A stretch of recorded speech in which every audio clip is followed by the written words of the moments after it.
Então, nós vamos começar mais um estudo da Joana hoje. Vamos começar o capítulo 6, altruísmo. E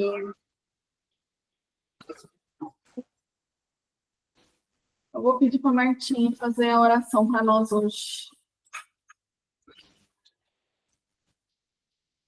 Então, vamos, nesse momento, levar os nossos pensamentos a Jesus, agradecendo a bendita oportunidade de podermos parar, de estudar essa obra tão importante, e rogando, auxílio, inspiração da espiritualidade, que nós possamos compreender, entender, e depois colocar em prática em nossas vidas.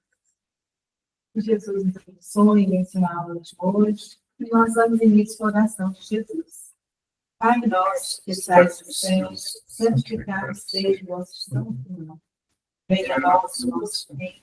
Seja feita a vossa vontade, na terra como no céu. O pão nosso para dia hoje. Perdoai as nossas ofensas, assim como nós perdoamos a quem nos tem ofendido. E não nos deixeis cair em tentações, e livrai-nos de todos os males.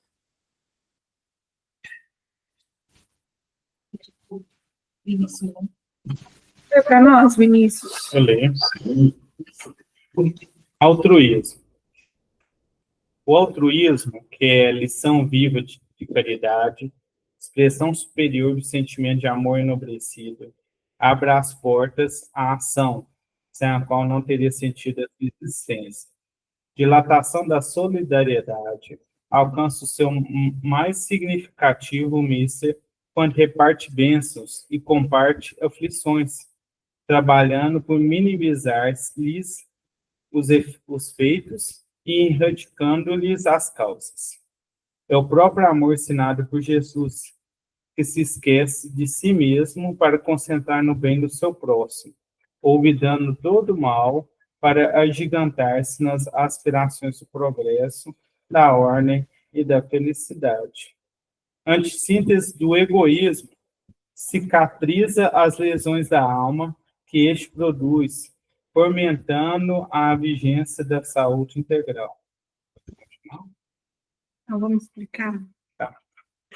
Aqui falam muito o altruísmo é quando você acaba exercendo mais essa parte da caridade de doar, de dar o máximo de si, né, em prol de alguém, em prol da humanidade mesmo. Então, aqui é um sentimento novo. Quando ele fala que ele é antissíntese do egoísmo, é justamente isso, que egoísmo você quer tudo para si, né?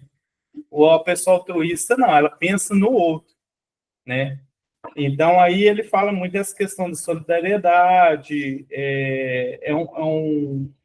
Jesus foi muito altruísta também durante seus ensinamentos, né? Sempre preocupando em ajudar, né?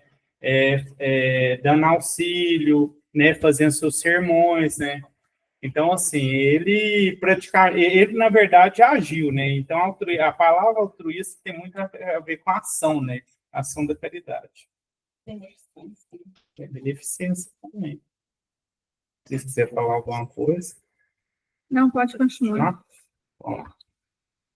Estrela luminar irradia paz envolvente, que alcança e vence as grandes distâncias emocionais e preconceituosas que separam os homens.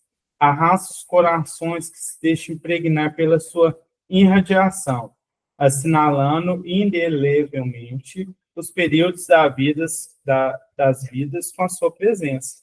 Desejo de posse, de gozo, de superioridade que tipifica o egoísmo, na área libertadora do altruísmo, converte-se em anelo de doação, de felicidade e de fraternidade. O próprio desejo muda de conteúdo, perdendo a face tormentosa de jogos de prazeres para constituir-se uma aspiração de serviço. Os impulsos da carne que buscam satisfazer seus instintos e as paixões mais fortes, mais primários, transformam-se em arrebatamentos de bondade e compreensão humana. O próximo deixa de ser usado para ser dignificado.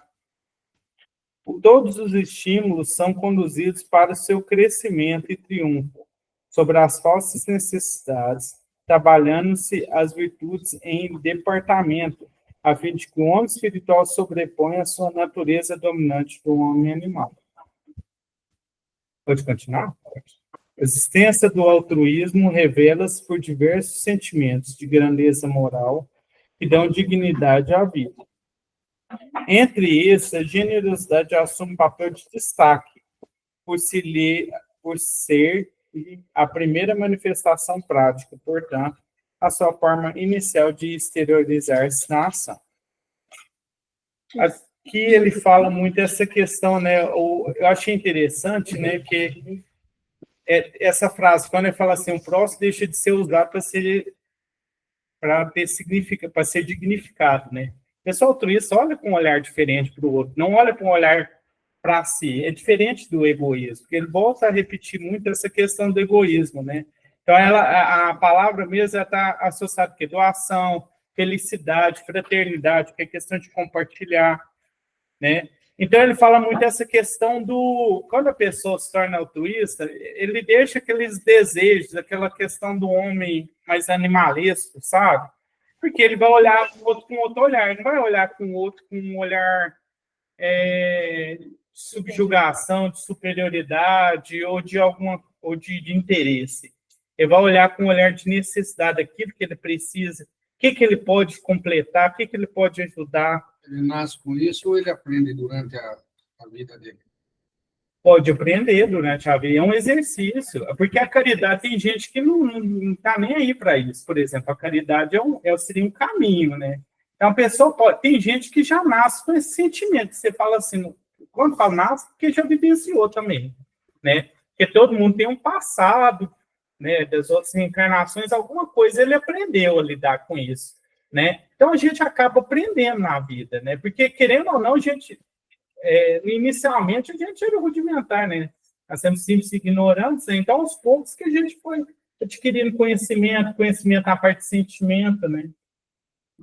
Eu acho que é isso. Mas você acha que a pessoa, o ser humano, ele, entre aspas, ele é uma pessoa, não é altruísta. Ele vai dormir e acorda praticamente assim por alguma coisa fora do normal, tipo São Francisco. São Francisco não era, até adulto. Aí ele começou assim, não de um dia para o outro, né? Isso é um exemplo, modo de dizer. Mas ele começou assim, de repente, na Paulo de Tarso tem uma coisa, Paulo de Tarso, ele teve uma experiência em que ele começou, Francisco de Assis não, ele vivia paz, ele era senhor da guerra, coisa, e de repente... Ele começou a pensar, né? Então, mas durante a sua existência, uma hora ou outra, você vai vivenciar, talvez você desperte esse lado, porque a gente tem o nosso livre-arbítrio. Um dia você pode escolher, assim, resolver, igual o do Paulo de Tarso, que ela falou, um exemplo muito bom. Porque o Paulo de Tarso sempre perseguiu o Cristo, eu até estava lendo esse livro do Paulo de Tarso, Paulo Estevão, sempre perseguiu o pessoal do caminho, que estava lá, que é os resquícios lá depois da crucificação de Cristo, né? E aí, o que acontece? Quando ele foi atrás lá de Ananias, lá, em Damasco, que aí teve aquela experiência de ficar cego, o próprio Ananias, quem perseguiu, que voltou a visão dele. E olha, para você ter ideia, depois daquele momento, ele se transformou, que lá tocou ele, e ele começou, ao invés de ter aquela visão de perseguir, ele tinha muita lábia boa, né? Ele começou a ficar tocado e começou a seguir esse caminho. Ele perdeu tudo, né? Perdeu a profissão, né? A esposa dele, a Abigail, também morreu. Então, assim, você vai vendo que depois ele foi de cidade em cidade, não foi uma tarefa fácil, né? Ali é um exemplo de altruísmo, claramente, que ele foi de cidade em cidade, sendo apedrejado, sendo perseguido, tudo que ele fez, ele compartilhou porque ele acreditava naquilo. Não, mas sim, mas ele seguiu esse caminho com a dor. Se tivesse acontecido nada do que aconteceu com ele, será que ele Iria mudar? E tem uma coisa é o seguinte, não, Então, será que a gente precisa levar umas pancadas para poder acordar? Será que Com certeza. será que a gente não consegue acordar porque, como eu estava falando do Francisco, o São Francisco de Assis, ele não foi pela droga. Se você pegar a história dele, ele simplesmente começou a ter autopiedade, coisa das pessoas que ele via, né? Começou a analisar, né? Via pessoas.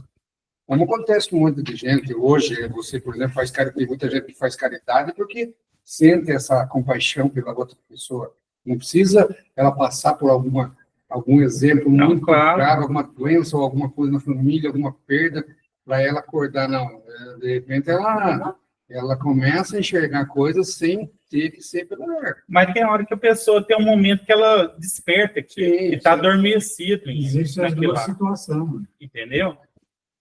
Tem hora que desperta. O que é, Martina? É que São Francisco, então, é o seguinte, São Francisco de Assis, eu achei porque ele já tinha desenvolvido isso em outras encarnações. Então, Sim. aí nasceu naquela situação, ali, naquela época, aquelas pessoas que ligavam para isso, mas de repente aquilo, ele já trazia aquela bagagem. Eu penso assim, tá? Ele Pode ser também. Pode ser. E ele reencarnou como missionário, né? Uma reencarnação normal. Então ele já veio para fazer o que tem. ele já É tinha saber lá, vamos dizer assim. Porque muitas vezes você tem exemplo, ou quando você convive na família, tipo assim, a irmã Dulce, ela tem exemplo da mãe. Desde pequena, via a mãe distribuindo pão na periferia pobre lá. Então, ela foi despertando aquela coisa nela.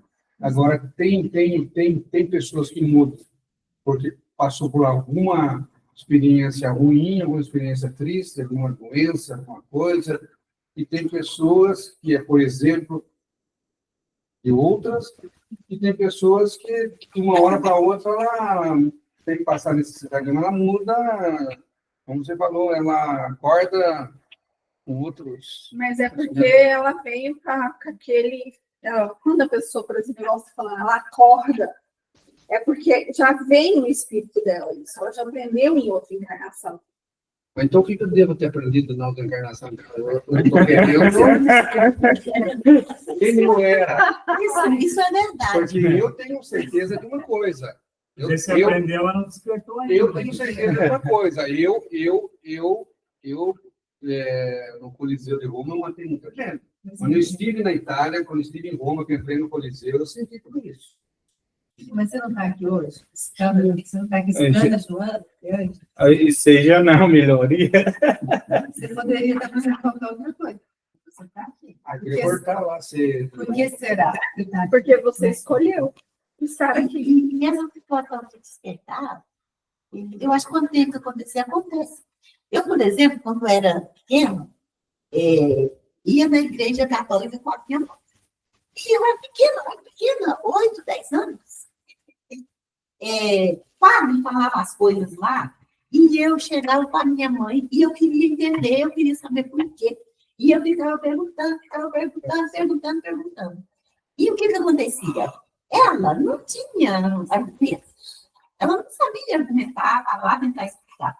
Aí eu ia catuando ela, aí ela pegava o peixe, ela fazia esse comigo, me dava um esporro e falava, sim, acabou. E eu não ficava satisfeita, mas aí eu calava, ficava quieta. Aí a vida passou, eu tive a oportunidade de começar a frequentar alguma coisa de espiritismo aí com uns 12, 13, 14, 15 anos. Eu ia para meditação, eu ia para as palestras, dependendo da palestra que eu fosse, eu chegava lá, dormia. Certo. Aí, quando eu tinha 16 anos, eu fui numa palestra do Divaldo Franco. Ele começou a falar, aí eu não sei o que foi, mas ele falou uma coisa assim, que eu acordei, me chamou a atenção. E aí eu fiquei vidrada na palestra dele, e daí para frente eu descobri o que eu queria da vida, entendeu? Aí Aí, eu passei a frequentar as reuniões de mocidade com outros olhos, prestando atenção e volta e meia lembrando da minha mãe que eu estava dando respostas para muitas coisas que na passada eu não tinha. Então, quer dizer, ali, naquela situação, foi realmente a minha consciência de o espiritismo era o que eu precisava, né? Era onde eu encontrava as respostas que eu precisava da vida. Então, essa situação, assim, desse despertar, pode acontecer das mais variadas situações. Mas, de vez em quando, também a gente encontra pessoas que passam por situações de muito tempo, que deveriam despertar e não despertam. E se deram pela revolta, pela raiva, pelo E ódio. continua fazendo do mesmo jeito, né? Pior, muita gente continua pior. Então, é tudo muito relativo. Vamos continuar? Aqui, eu acho que foi, né? Costuma-se afirmar. Uhum. Costuma-se afirmar que aquele que não abre a mão mantém fechado o coração. E com fundamento, por quanto a generosidade tem início no sentimento que ama e deseja ajudar, a fim de concretizar-se na ação que socorre. Abrir a mão é o jeito de deixar verter do coração ao mundo exterior o fluxo generoso em forma de doação, a fim de alcançar no futuro as grandiosas formas de abnegação. A generosidade, portanto, doa de início coisas, objetos e utensílios, roupas e alimentos, agasalhos e teto, para depois brindar sentimentos, aprimorando a arte de servir até poder doar-se. Somente quem se exercita na oferta material predispõe-se às dádivas transcendentes, aqueles que não têm preço, não enferrujam, nem os ladrões roubam. A generosidade mais se enriquece quanto mais distribui, mais se multiplica, mais divide, pois que tudo aquilo que se oferece possui-se, não obstante qualquer valor que se retenha passa-se a dever. A felicidade desse modo resulta da ação de doar, dos benefícios dela decorrentes. O homem generoso irradia simpatia e gera bem-estar onde se encontra. Visceral adversário do egoísmo, a generosidade arranca pela raiz as tenazes desse responsável pelas causalidades dos sofrimentos. Jesus, na cruz, padecendo da ingratidão dos homens, ainda atendeu o ladrão que lhe rogou socorro, generosamente prometendo-lhe o reino dos céus, que já ali instalava na mente e no coração a partir daquele momento. O altruísmo no processo de expansão apresenta-se também com uma fórmula ética. Entendamos essa ética na condição de serenidade, que respeita todos os comportamentos, sem impor a sua forma de ser, de encarar a vida, de manifestar-se. Além de uma ética moral, tem um caráter universal superando os interesses e convicções geográficas, que estabelece conceitos de conveniência, estribados em preconceitos limites, estatuídos em leis transitórias, às vezes necessárias, mas que não objetivam o bem comum. Aqui ele fala muito, está muito associado com a generosidade, né? Que ele até fala a questão de abrir a mão, né? De você dar, né? Aquilo que você tem de coração, né? Então, no início, a gente começa o quê? Com objeto, com auxílio, com lanche, com alguma coisa, com coisas materiais mesmo. Porque depois, mais para frente, a gente começa também a exercitar o sentimento. Aos pouquinhos a gente vai trabalhando, ouvindo, sabendo lidar com as pessoas, olhando para o outro com um olhar diferente. Eu sempre falo, porque na hora que a gente está socorrendo, está ajudando as pessoas, a gente tem que sempre ir com uma postura diferente, aprendendo a lidar de forma diferente, com disposição, porque não adianta você dar um alimento só por dar, já é uma coisa, já é um começo. Até ele fala aqui, né? Esse tempo atrás a gente está até discutindo sobre isso. É melhor a pessoa já até começar assim. Só que depois, aos pouquinhos, ela vai olhando a pessoa, conta olhar, e vem a pessoa querendo conversar os problemas, conversar sobre a vida, querer um abraço, um sorriso. Isso sem trabalhar essa questão do sentimento, né? Que se ninguém, ladrão nenhum rouba, né? E outra, é interessante que ele foi falando também, tendo ele reforça a questão que é adversário do egoísmo e tal, e ele fala até de Jesus, que na cruz, no momento que estava lá sendo escorraçado, né, pela multidão e tal, né, e tinha um ladrão do lado dele, olha, ele foi altruísta, né, que até falou aqui que questão do reino dos céus, né, dando uma esperança, dando um motivo para ele poder acreditar naquele momento final da morte, né, então ele ouvir, né, até mesmo apesar de todo o julgamento daquela situação, ele foi altruísta nesse aspecto. Então, ele fala a questão ética, né? E o que ele fala aqui que é interessante, que eu achei muito importante. Quando ele fala a questão ética, né, desse comportamento, né, não tem nem caráter, convicções geográficas, é verdade. Quantas pessoas que, até, por exemplo, tem a Fraternidade Sem Fronteiras, o pessoal vai lá na África ajudar aqueles irmãos que também precisam.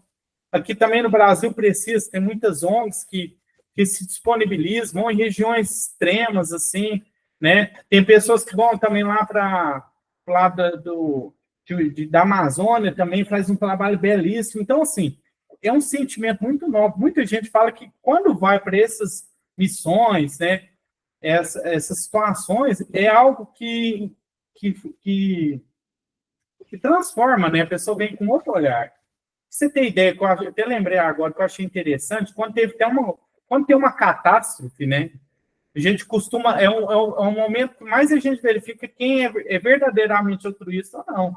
Eu lembro que teve uma vez no centro, o menino falou que veio, quando teve aquele negócio do Madinho, ele se disponibilizou para ir, sabe? Então, quantas pessoas, missionários, pessoas que foram, que precisavam de ajuda, não só do alimento, da água, claro, isso aí era o primeiro auxílio, mas também de um apoio, de uma fé, né, do momento, de uma palavra confortadora numa situação que a pessoa perdeu tudo, né? Esses momentos que eu acho que é fundamental. A gente sabe mais de Brumadinho que nossa cidade, no sul também, quando teve também, imagino que lá, toda a disponibilização. O brechó, na época do Sul, foi o brechó que mais vendeu, porque as pessoas compravam para mandar para o Sul. Olha só, Teve muita gente que comprou para mandar para o Sul a roupa. Então, quer dizer, as pessoas mobilizam para essas coisas, né? Agora, a gente está falando do altruísmo, da caridade, de olhar o próximo, o ser humano. Mas eu tenho visto, eu acompanho bastante, né, porque eu gosto, a preocupação do ser humano com os animais. Qualquer que seja os animais. As búfalas estavam jogadas lá, que o fazendeiro não queria elas mais, jogou elas no mato, sem eira nem beira. Uma ONG e um pessoal foi lá, arrebanhou essas búfalas, levou, hoje elas estão num santuário, né?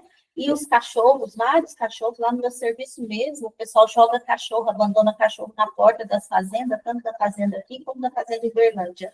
E tem sempre os professores e os alunos, os servidores, preocupados com esses cachorros, se pega esses cachorros, e caça esses cachorros, esses gatos, e pede ajuda no e-mail. Então, eu tenho visto um crescente olhar, não só para o outro, para o ser humano, mas eu tenho visto um crescente olhar pelos animais também.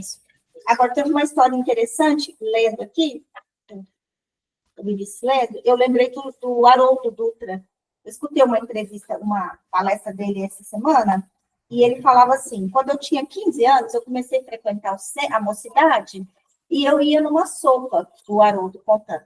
E tinha um senhor que fazia a sopa, e ele falava assim, vamos, e jogava a sopa assim no prato, vamos, a fila, vamos. O Haroldo ficou indignado com aquilo, bem novinho, ficou indignado. O Haroldo falou assim, e um dia eu perguntei para ele, o que é isso? Aí ele falou para mim, isso é caridade. Aí o Haroldo ficou assim, na palestra dele, gente, mas isso é caridade? Isso não é caridade. Né? A caridade não é você fazer a sopa e jogar no prato. Eu sempre comento lá no outro centro que eu frequento. A caridade é você conversar, às vezes, gente, lá no outro centro. Tem gente que vai lá E aí, às vezes, eles falam assim para mim, mas por que você faltou semana passada? Seu sorriso não estava aqui. Quer dizer, a pessoa sente falta de um sorriso, sente falta de um abraço. Os ciganos, então, os ciganos ficam doidinhos, porque ninguém quer chegar perto deles. Mas eu preciso saber o que ele fala. Você lembra do centro lá, do Milton, que eu ia servir para marmita? O que aconteceu? Eu gosto de conversar. Aí, os coitados davam a marmita e eu ficava na água, né? Aí eu brincava com todo mundo. Vocês já pensaram se essa coisa de água fosse show? Todo mundo ficava tudo contente. Expulsaram. Mas aí instiga eles, porque eles já estão com isso, né? Não Não deixaram ir mais. Olha, essas coisas é pecado. É pecado, não é pecado, não. Nada é pecado. Eu estou dando uma palavra de coisa, todo mundo dá risada e coisa, tá? É porque está no cerne, instiga. Mesmo que ele não queira, naquele momento não estava pensando, ele passa a pensar. Mas que pensa, o importante é ele comer e beber. Agora, cada um tem uma maneira de coisa, né? Falar, ó, na próxima vamos trazer picanha. Aí ficar todo mundo. Aí discursaram, eu nunca mais deixaram. Isso eu acho interessante, você falou assim, só eu achei pegando aquilo ali, que tem hora que tem muito centro, tem essa questão de seriedade muito rígida, sabe? Tem que tomar cuidado com ficar Tem rigidez. uma rigidez, eu estou falando assim, exagerada, tem hora que é exagerada. E a gente tem que ser uma coisa fluida, tem que ser dinâmica mesmo, sabe? Tem que acabar, mano, tem que ser leve. Tem que ter disciplina, sim. Sim, não, claro. Disciplina é uma coisa que não tem como fugir. Mas é importante. Mas também não precisa levar a ferro e fogo. De jeito nenhum. E aí, muitos centros aqui em Uberaba leva tudo a ferro e fogo. E aí, por isso que não entra mais ninguém para trabalhar, porque você vai, é só assim, não, mas é assim, pronto. É assim, pronto para quem, cara pálida? Quem falou que só o seu jeito que tá certo? Né? Viu? E lá a gente dava só para o pessoal de rua, assim, né? Quer dizer, a gente dava só para o pessoal de rua, a maioria. Aí na rodoviária, né? O cara chega a pegar uma marmitinha dele, chegava para mim assim, nossa, ele não vai me levar para um amigo, eu sei que era para ele. Aqui, filho, olha, vou ficar pegando agora uma marmita a mais, tem que sentir o que o mas tem que ser tudo escondidinho. Quando isso, cachorro sobre o doidão. Eu contei os negócios. Expulsaram. Vamos continuar. Não. Assim observamos éticas que apoiam estados escravocratas, limitam a liberdade de movimento, freiam a procriação, perseguem os que discordam dos seus códigos, punem e dizimam o seu bem-prazer.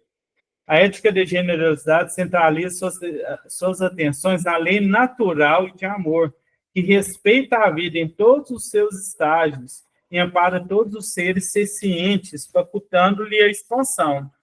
Allan Kardec recebeu dos benfeitores da humanidade diretrizes éticas perfeitas, oriundas da lei natural, porque procedente de Deus a irradiar-se em várias outras, que fomentam o progresso, preservam a vida, dignificam a todos, promovendo o homem através do trabalho, igual ao seu irmão na origem, e diferente nas conquistas intelecto-morais, sem privilégios, porém ao alcance de todos. Essa ética faculta discernir o correto do equivocado, impulsionando a criatura que são de uma consciência elevada, estado da lição dos valores positivos, que torna a vida de ser fluida. Ser fluida. Como que é fluida? Fluida. A sua moral é centrada na generosidade, sem a falácia da anuência, ao erro ou qualquer atentado aos códigos da ordem ou do dever, da justiça.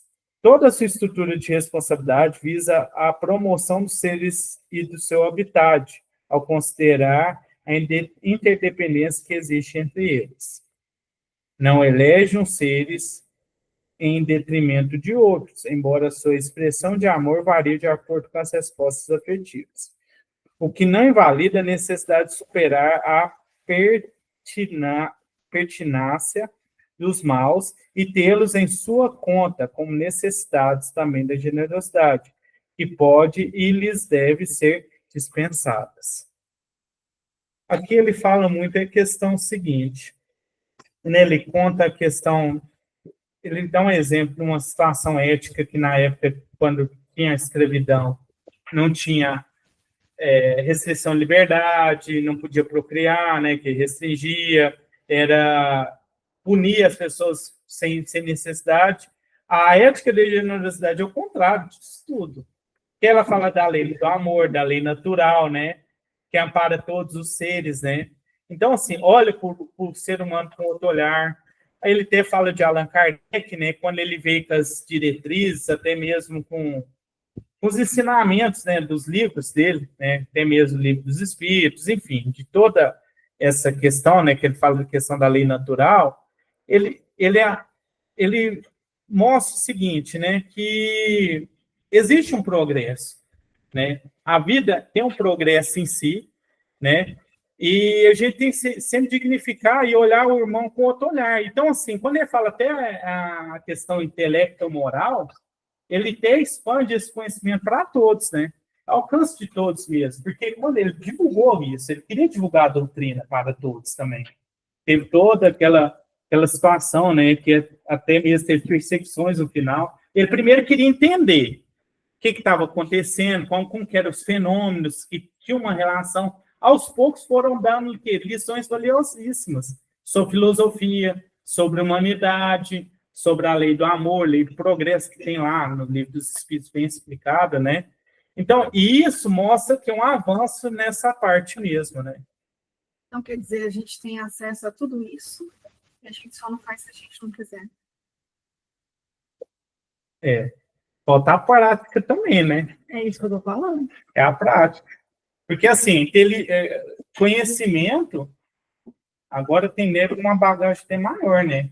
Se for pensar bem, né? Porque imagina, tanto de livros que tem do Chico, do Divaldo, aí tá vendo agora outros, né? Do Haroldo, de Luca, e assim vai, né? Então, a gente tem uma gama de conhecimento. E é interessante, igual ele fala aqui, o altruísmo é a parte prática, né? Ele fala mais o quê? Ele fala mais essa questão da consciência elevada, né? Dos valores positivos que traz. Eu acho que também, uma vez entendido e absorvido isso, você passa a fazer as coisas de uma maneira mais dentro da lei, da ética. Porque quando você toma consciência do que você estuda, você fala, cara, tem um monte de coisa que está errada, tem que consertar. Isso é verdade. É o começo, né? Porque, assim, uma coisa é a pessoa errar quando ela não sabe. Outra coisa é a pessoa errar sabendo que está errando. E sabendo as consequências. Exatamente. Também. Então, eu acho que tem essa diferença, que a gente passa a pensar mais quando a gente começa a ler, a se instruir, né? A gente começa a entender mais e, assim, valorizar mais as coisas, as pessoas, né? Eu quero falar as pessoas mesmo. Então, a hora que você vai falar algo para alguém, você fala, espera aí, é assim mesmo que eu tenho que falar? Entendeu? Então, a gente vai tomando consciência disso. Eu acho. Quando você vai viajar para outro país. Eu nunca viajei, mas como eu gosto muito de ficar vendo as coisas, né? E quando você vai viajar para um país, você tem que ter a moral e, ao mesmo tempo, a simplicidade de verificar o que aquele país é correto, o que não é correto, para eles, e não para você. E você está indo para lá. Você tem que adequar. Então, você tem que ter a ética de saber que lá é diferente. A sua ética aqui no Brasil é uma, lá é outra. E você, o que você pode fazer? São leis deles. A única coisa que você pode fazer é rezar. Né? Alguém quer falar alguma coisa? Não? Pessoal da internet, alguém quer falar alguma coisa? Não, tudo certo. Marcelo?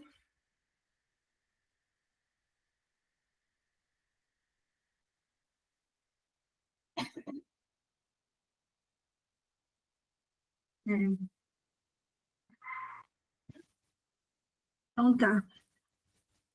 Vamos ler mais um pouco, então. Normalmente, sob a ação do desejo, as demais pessoas são classificadas de acordo com o interesse que fomentam, com o lucro que proporcionam, tornando-se afáveis e amigas, antipáticas ou inimigas, insignificantes ou indiferentes.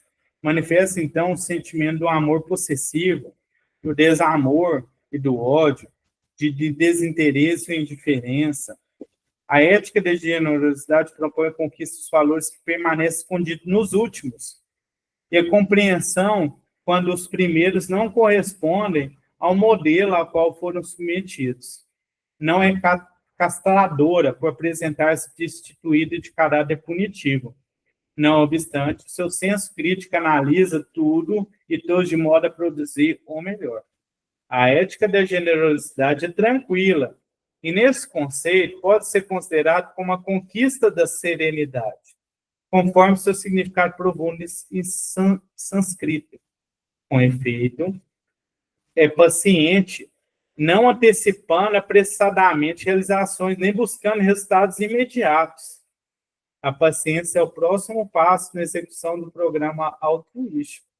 Há um interrelacionamento entre os vários requisitos para a integral vivência do altruísmo, que erradica as causas do sofrimento, um fator dependente do outro, que são as conquistas do espírito na sua busca da perfeição.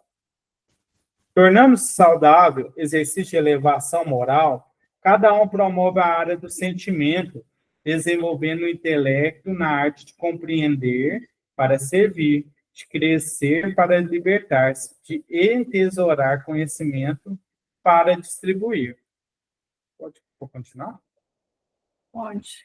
A paciência, em razão disso, é relevante pelo significado de criar condições no tempo próprio para cada realização. Nem a postergação do labor, tampouco pressa em reflexão, que não conduz os resultados que se esperam. Ela harmoniza as aspirações humanas, elucidando sobre o valor da ação contínua, bem elaborada, que atende a cada tarefa no momento oportuno. Continua? Não, vamos parar por aqui. Pode explicar. Então, aqui ele fala o seguinte, né? Interessante que ele começa com esse aspecto das pessoas, né? Como que a gente classifica o outro, né? Se é aquela que me importa, aquela que me interessa. Tem gente que acha que é amigo do... Amigo não, né? Pensa assim, aquela lá me interessa, vou fingir que sou amigo dela e pronto, acabou. Então, ele mostra muito isso, né? Tem outros que é relação de ódio, né? De indiferença, desamor. A generosidade, a ética da generosidade é o contrário disso tudo, né? Propõe a questão, igual ele fala, conquista dos valores escondidos. Então, essas pessoas, quando elas começam a entrar, elas começam a ver o outro com outro olhar, né? Quando ela sai dessa sintonia, desse sentimento ruim, né? Esse fluxo, né? Constante, ela muda o fluxo para um olhar mais humano, né? Então, quando ele fala não é castradora, a generosidade não é punitiva, castradora, que obriga o outro. Não, vamos lá, ajudou, não existe isso. A pessoa que é generosa é um sentimento de doação, de amor. É algo que é sublime interno, é algo que vem, né? Então, ele fala muito a questão disso, né? E ele associa, outra coisa que é interessante, igual ele fala, é tranquilo, igual eu estava falando, sereno.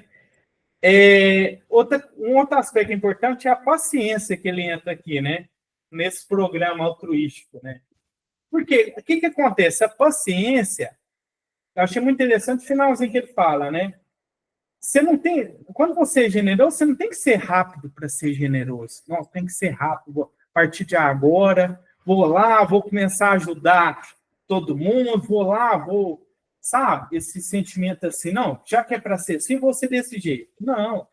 Você tem que programar, você tem que ver, você tem que ir ajudar as pessoas assim, no tempo certo, e vendo, e também não postergando, porque muita gente fala, eu vou praticar A caridade, igual uma vez eu lembro, fui ter uma palestra de sabedoria para atender um dos livros aqui, né? Eu falou uma pessoa, falou o seguinte, eu vou começar a ser caridoso o dia que eu aposentar, porque eu vou ter tempo.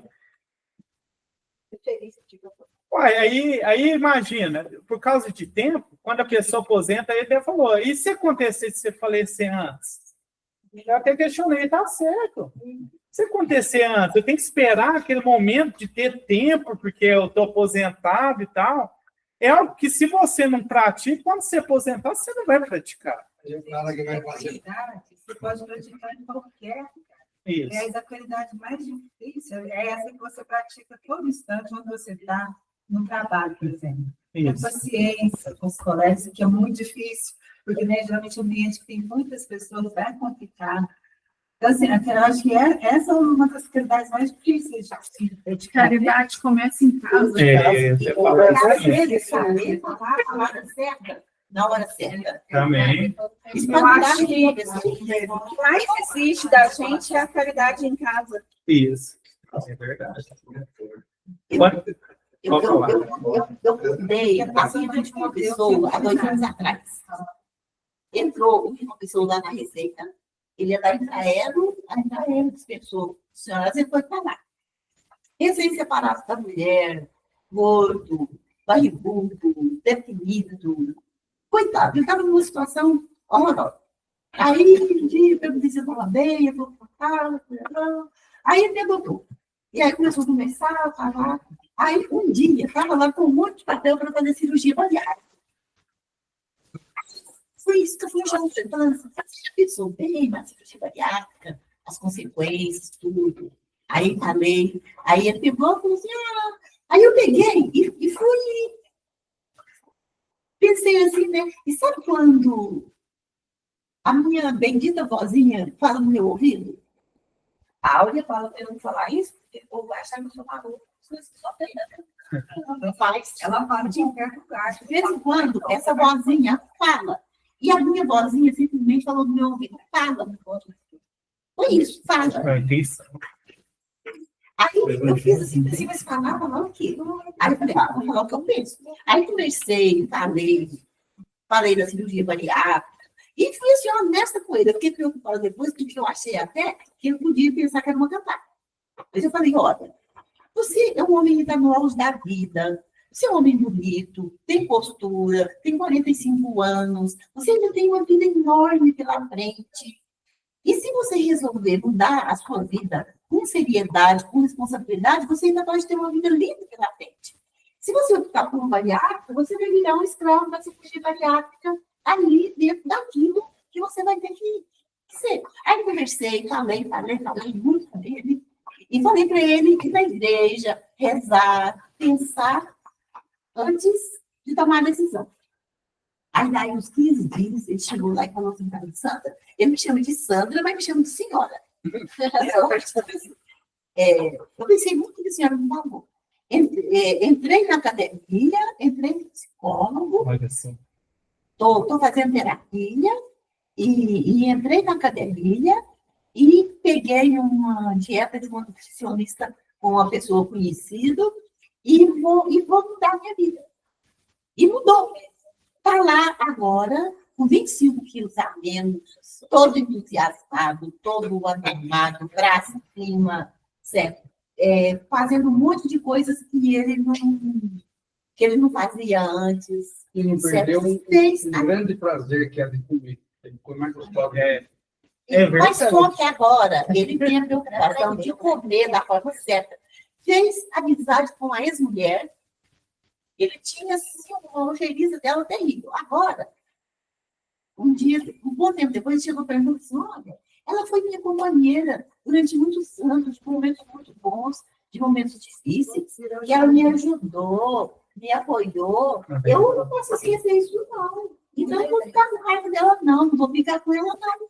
Eu vou, inclusive, tentar conversar, tentar ajudar e tentar apoiar. Então, ela feliz da vida, certo? Sandra Santana. Então, Dona Sandra, nós depois senta para conversar, tá bom? E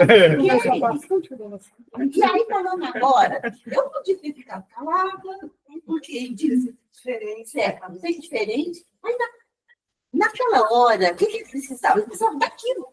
Precisava de conversa, precisava de ouvir alguém.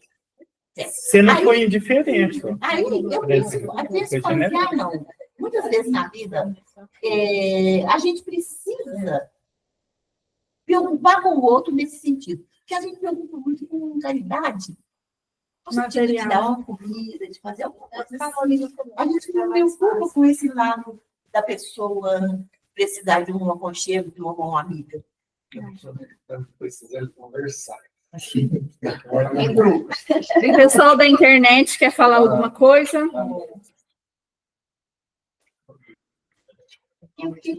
Não, tá tudo ok. Obrigada.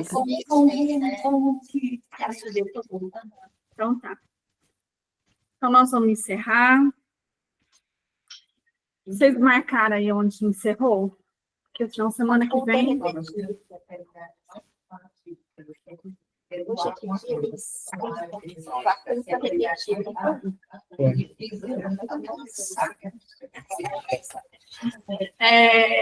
Quem faz a oração final para nós? Você faz lá o Vamos elevar nossos pensamentos ao nosso anjo protetor, ao nosso mentor, como queira chamar,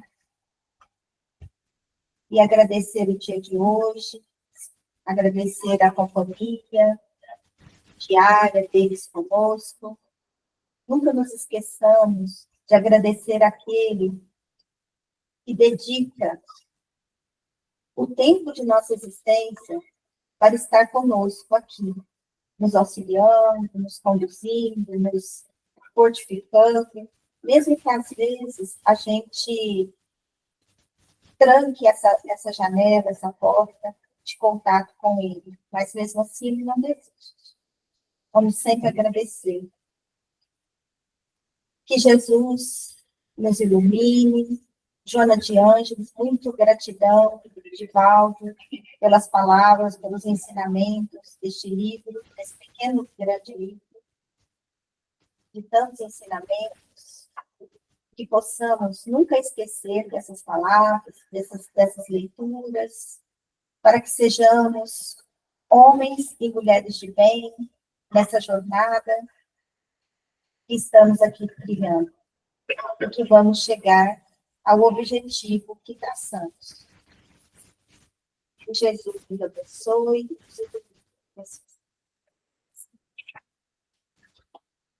Tchau, pessoal. Até a próxima. Tchau, tchau, boa noite. Até. Nossa, já tem 5/3/25.